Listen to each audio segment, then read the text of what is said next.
መኪና ከፍቶ ሲያስወጣ ከዛ ቀጥታ ደንግጬ እዛ ነው የቆምኩት። ቀጥታ ቤት ገባች። እሷ ብዙ ምትረዳን ገንዘብ ታስቀምጣለች እኔ ጋር ብዙ እንትኖች በቃ ይሄን አስቀምጥ፣ ይሄን እንደዚህ ምን ጀምርበት ነው፣ ይሄ ለዚህ ምን ጀምርበት ነው ይሰጣለች። ያ ወንድ ሰጣለች ገንዘብ ታስቀምጥላታል። እኔ ጋር አብዛኛው የሚቀመጠው እኔ ጋርም ታስቀምጠው በእኔ እንትን ማለት ነው አካውንት ነው የምታስቀምጠው። ለምንድን ነው እንዲህ ስላት፣ አይ ይሄኛው ለዚህ ቀን ነው በቃ በየተለያየ ቀን ስመጣ ይሄ ለዚህ ቢዝነስ፣ ይሄ ለዚህ ነው፣ ይሄ ለዚህ ነው፣ ይሄ ቢከሰር ይሄኛው መቋቋሚያ ነው ትላለች። ያ ወንድሜ ነው ወይ ጉድ! አይ ጋሽዬ አታውቅም ምናምን ነው እኔ ቤት በኩል አውቃለሁ ብለህ ነው ይመጣል። አረ ነገር ያለው ወንድሜ ነው ጓደኛሞች ነበር ታውቃለህ። ሲጀምር መጀመሪያውንም ከዚህች ልጅ ጋር እንዲሁ ስትቀራረቡ ስትሳሳቁም አልጣፈጠኝም ነበር።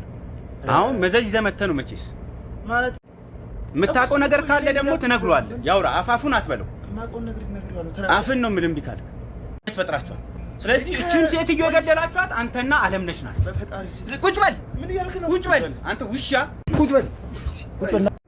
ቀጥ ብለህ ይኸውልህ፣ ቀጥ ብለህ ከደረሰችበት ታመጣታለህ። ይኸውልህ እኔ መከራ ውስጥ አታስገባኝ። ሴትዮዋ መከራ ውስጥ አታስገባኝ። አበበ ተራ ነይ ብሎ ያስጠራት ልወጣ ነው ከሱ ጋር ነው ያለችኝ እኮ ከሱ ጋር ከአቤል ጋር አይደለም እኮ እናቴ። ይሄ አላውቅም። ከአቤል ጭማ ሊገላት ይችላል። ፍቅረኛዋ ደግሞ ጭራሽ እንደሚዋደዱ እንደሚፋቀሩ ነው ማውቀው። ኧረ ተይው እኔ ምን ይዋደዳሉ እንዴ? ማም ታውቂያለሽ እንዴ? ብዙ ጊዜ በስልክ እንዴት ነው የሚያወሩት? የእሷ ነገር ተደፋፍኗል። እባክሽ ተይኝ። የእሷ ነገርማ ምንም ነገር የለም። እውነቱን እሱ ያውጣልኝ እንጂ አንዴ ጓደኛ ቤት ሞተች ይባላል፣ አንዴ ጠርቶ የወሰዳት እሱ ነው ይባላል። ይሄንን እግዚአብሔር ይወቀው። እንግዲህ እቤቱ አስቀምጦ ፖሊስ ጋር አይደውልም ነበር። አስክሬናን አርቆ ጫካ ውስጥ ሊጥል ይችል ነበር። ምክንያቱም ኖ ምንም አይታይም። ይልሽ መኪና አለ፣ በመኪና ሸፋፍኖ አስገብቶ ይዞ መውጣት ይችላል። ምቀኝነት ማለት ነው። ሀቀኛ ነኝ ለማለት ብሎ አይደለም እናቴ፣ አይደለም ይሄ ነገር እንዲጣራ ስለሚፈልግ ማን እሱ ቤት ይሄን ነገር እንዳደረገው ስለሚፈልግ በዛም የመጣ ሰራተኛ ነበረችው። ሰራተኛ ጣቢያ ሄዳ ቃሏን ሰጠች። ምን ብላ? አዎ ይዟት ሲገባ አይቻለሁ ብላ። ከዛ በኋላ ግን ጣቢያ ቃሏን ከሰጠች በኋላ ፍርድ ቤት ግን ቀርባ ልመሰክር አልቻለችም። ምክንያቱም ጠፍታለች። ይኸውልሽ ሰዎች አቤል ጋር ያሉት ሰዎች የህግ አካላቶች ናቸው። ሰማሽ? ልክ እዚህ ጋር እንደምትመለከታቸው አይነቶች ሰዎች ናቸው አቤል ጋርም ያሉት። ይሄን ልጅ እንዲያዝ ነው የምትፈልጊው አንቺ። ከዛ በኋላ የእህትሽ ነፍሰ ገዳዮች ደግሞ ነፍሷን የነጠቁ አውሬዎች ደግሞ በነፃነት እንዲኖሩ ነው እየፈለግሻለሽ አንቺ። ስለዚህ ታገኮች ባለው በተገኘው አስክሬን ሊታሰር ሊጠየቅ ይችላል። ትክክል ነሽ። ግን እግዚአብሔር ምስክሬ ነው። ይኸውልሽ እሱ ተይዞ እነሱ ሰው እነዚህ ነፍሷን የነጠቁ ሰዎች ግን በነፃነት እንደሚኖሩ ቃል ነገርሽ። የምርን ያን ነገር ደግሞ ነው ያልፈል እንዳትመኝ እኔ ምን አይነት እንዳረጋ አረብ ሀገር ሂጅ የምሰራው ለእናንተ አይደለም፣ ለእናንተ ብዬ አይደለም። ብኖርም ሸክም ነው መሆንብሽ። እኔ እናንተ ስለምፈልግ ነው። ግን እኔ እውነታው ይውጣልኝ ልልሽ እንደው እህትም ካለ እናትም ካለ እንደው አደራ። ኧረ እናቴ፣ ኧረ በእግዚአብሔር እናቴ፣ እስኪ ውሃ አምጣልኝ በእናትህ። ውሃ እስኪ ውሃ ቶሎ በል እናቴ። ዛር በዛ ላይ ራሷን ሳተች ማለት ነው። በድንገት ራሷን ሳተች ማለት ነው። አሰላሙ አለይኩም ወራህመቱላሂ ወበረካቱ። ሰላም ውድና የተከበራችሁ የሱ ሀበሻዊ ቤተሰቦች በያላችሁበት ያለ ሰላም እዝነት ረድኤት ይስፈን ነው የሚባለው። በያላችሁበት ብቻ አላህ ይጠብቃችሁ። በነገራችን ግራ ገብቶኛል፣ ወረቢ ግራ ገብቶኛል ማለት ነው። ሰው እንዴት በዚህ ልክ ይከፋል ማለት ነው። ሰው እንዴት በዚህ ልክ ይከፋል። ሰው እንዴት በዚህ ልክ ይጨክናል ማለት ነው። እህቷ ላይ እኔ እኮ ምን አይነት ዘመን ላይ ነው ያለ ነው ማለት ነው። አሁን አቤል ስንት ስቃይ እያሳለፈ ልጅ አሁን ይሄ ልጅ ይገባዋል። አሁን ይሄ ልጅ እስራት ይገባዋል። የስንቶችን እንባ ያወጣ እመኑ ደግሞ ማለት ነው። የስንቶችን እንባ ያበሰ ልጅ ነው ይሄ ደግሞ ማለት ነው። የነዛ የሰዎች የጠረገው እንባ አሁን ላይ ይደግፈዋል። እመኑኝ ይደግፈዋል ማለት ነው። ምንም አይሆንም። በቃ በቅርብ ቀን እውነቷ ፍንጥቅጥቅ ብላ ትወጣለች ማለት ነው። በቅርብ ቀን እውነቷ ፍንጥቅጥቅ ብላ ትወጣለች። በቃ ለምን እንደው ታውቃላችሁ?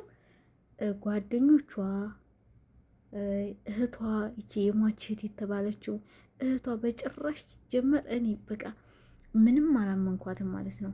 የምታለቅሰው የሚያዞንባ ነው ውሸት ማለት ነው።